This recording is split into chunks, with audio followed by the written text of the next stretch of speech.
Assalamualaikum warahmatullahi wabarakatuh. Pada pertemuan hari ini, perkuliahan kita akan membahas tentang pembentukan dan klasifikasi organisasi internasional. Apa sih organisasi internasional itu?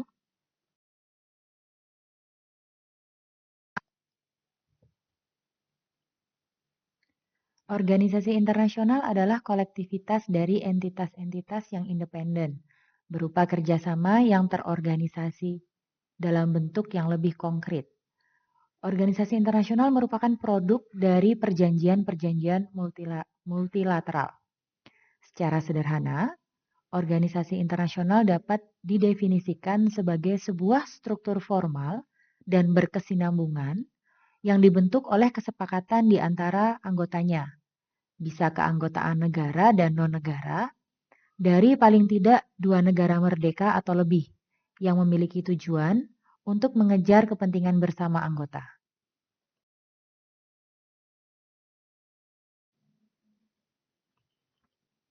Para sarjana hukum internasional pada umumnya mendefinisikan organisasi internasional dengan memberikan beberapa kriteria-kriteria serta elemen-elemen dasar atau syarat minimal yang harus dimiliki oleh suatu entitas yang bernama organisasi internasional. Hal ini mengakibatkan sulitnya mendapatkan suatu definisi yang umum tentang organisasi internasional. Beberapa definisi yang diutarakan oleh para ahli antara lain menurut Bawet Dewe, tidak ada suatu batasan mengenai organisasi publik internasional yang dapat diterima secara umum. Pada umumnya, organisasi ini merupakan organisasi permanen yang didirikan berdasarkan perjanjian internasional yang kebanyakan merupakan perjanjian multilateral daripada perjanjian bilateral yang disertai beberapa kriteria tertentu mengenai tujuannya. Sedangkan menurut Starke, pada awalnya seperti fungsi suatu negara modern, jadi dia mempunyai hak, kewajiban, dan kekuasaan yang dimiliki beserta alat perlengkapannya. Semua itu diatur oleh hukum nasional yang dinamakan hukum tata negara, sehingga dengan demikian organisasi internasional sama halnya dengan alat perlengkapan negara modern yang diatur oleh hukum konstitusi internasional. Menurut Sumario Suryokusumo, organisasi internasional adalah suatu proses. Jadi organisasi internasional juga menyangkut aspek-aspek perwakilan dari tingkat proses tersebut yang telah dicapai pada waktu tertentu. Organisasi internasional juga diperlukan dalam rangka kerjasama menyesuaikan dan mencari kompromi untuk menentukan kesejahteraan serta memecahkan persoalan bersama serta mengurangi pertikaian yang timbul.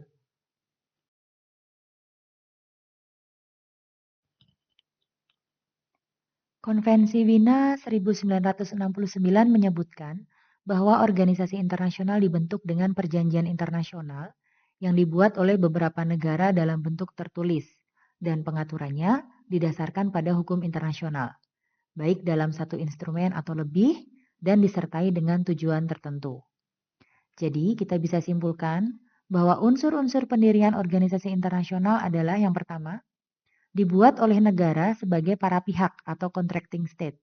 Kemudian yang kedua, berdasarkan perjanjian tertulis dalam satu, dua, atau lebih instrumen. Kemudian, unsur selanjutnya adalah dilakukan untuk tujuan tertentu. Unsur yang keempat, dilengkapi dengan organ atau struktur organisasi internasional yang jelas. Dan unsur yang kelima adalah berdasarkan hukum internasional.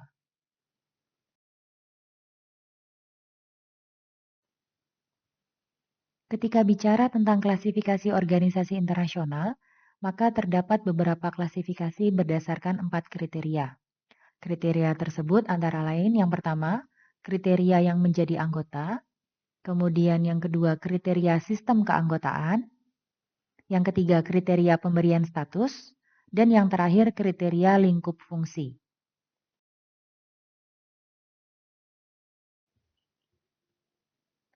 Menurut kriteria siapa yang menjadi anggota, organisasi internasional dibedakan menjadi dua, yaitu yang pertama, organisasi internasional publik, yang kedua, organisasi internasional privat.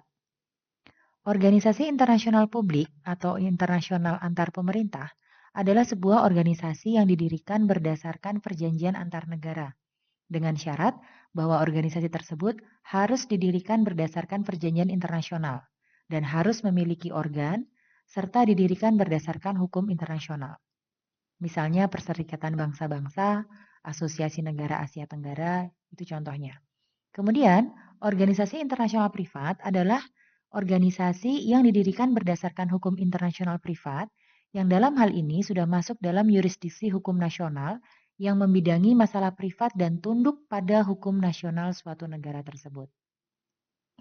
Organisasi internasional privat sendiri dibedakan lagi menjadi dua, yaitu organisasi internasional non-pemerintah dan perusahaan internasional.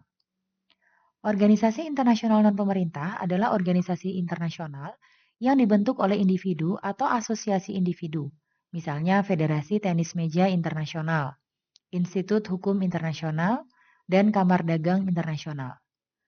Perusahaan internasional dibedakan menjadi perusahaan yang didirikan secara privat dan perusahaan yang didirikan menurut hukum internasional.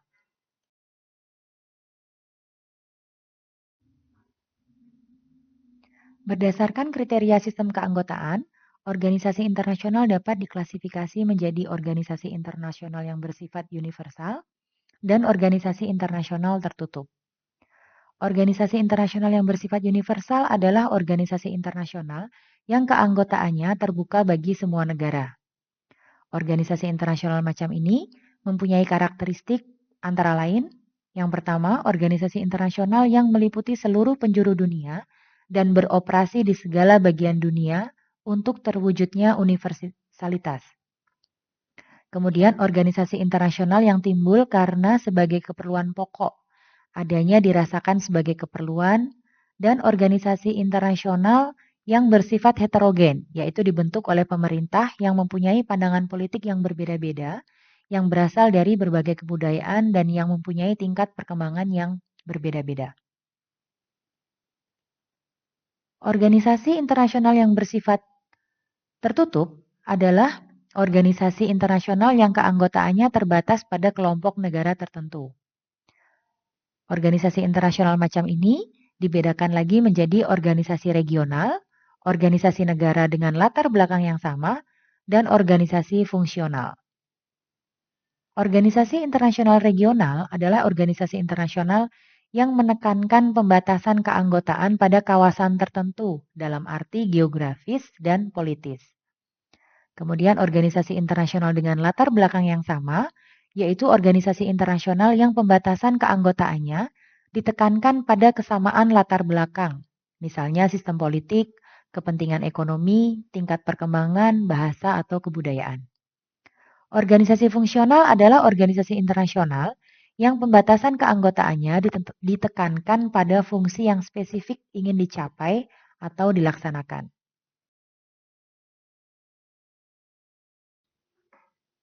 Berdasarkan kriteria pemberian status, organisasi internasional yang dibentuk itu diperoleh organisasi antar pemerintah dan organisasi supranasional. Organisasi internasional antar pemerintah adalah organisasi yang dibentuk untuk kerjasama antar pemerintah atau organ-organ pemerintah. Organisasi internasional kategori ini tidak mempunyai status di atas negara, karena hal-hal yang bertentangan dengan kemauan pemerintah tidak dapat dipaksakan. Organisasi internasional supranasional yaitu organisasi internasional yang mempunyai status di atas negara anggota. Keputusan organisasi ini pasti mengikat pemerintah negara anggota, dan aturan hukum organisasi langsung mengikat penduduk negara anggota. Organ pengambil keputusan organisasi ini tidak bergantung pada kesepakatan semua pemerintah yang berperan serta.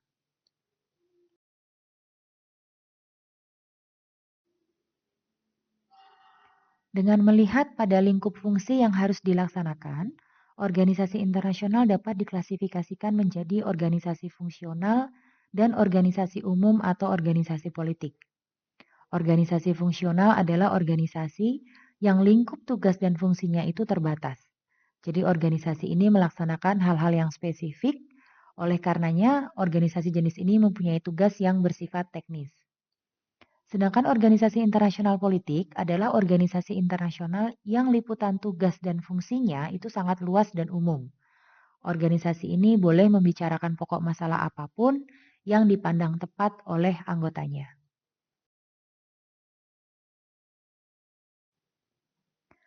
Setelah bicara tentang pembentukan dan klasifikasi organisasi internasional, kita berlanjut membicarakan tentang sumber hukum organisasi internasional.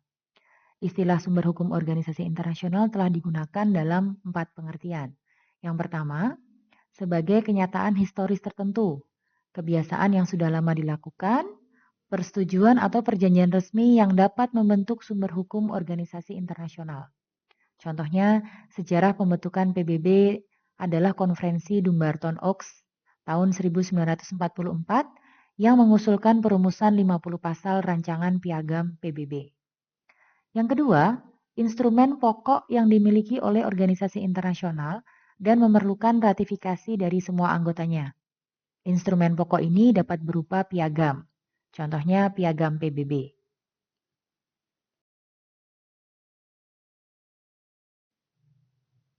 Ketiga, ketentuan-ketentuan lainnya mengenai peraturan tata cara organisasi internasional beserta badan-badan yang berada di bawah naungannya, termasuk cara kerja mekanisme yang ada pada organisasi tersebut. Contohnya, Rules of Procedure of the Economic and Social Council 1975 atau Rules of Procedure of the Industrial Development Board tahun 1969. Yang keempat, hasil-hasil yang ditetapkan atau diputuskan oleh organisasi internasional yang wajib atau harus dilaksanakan baik oleh para anggotanya maupun badan-badan yang ada di bawah naungannya. Hasil-hasil itu bisa berbentuk resolusi, keputusan, deklarasi, atau rekomendasi. Pada pertemuan selanjutnya, kita akan membahas tentang sumber-sumber hukum organisasi internasional secara lebih mendalam. Untuk hari ini, pembahasannya cukup sekian.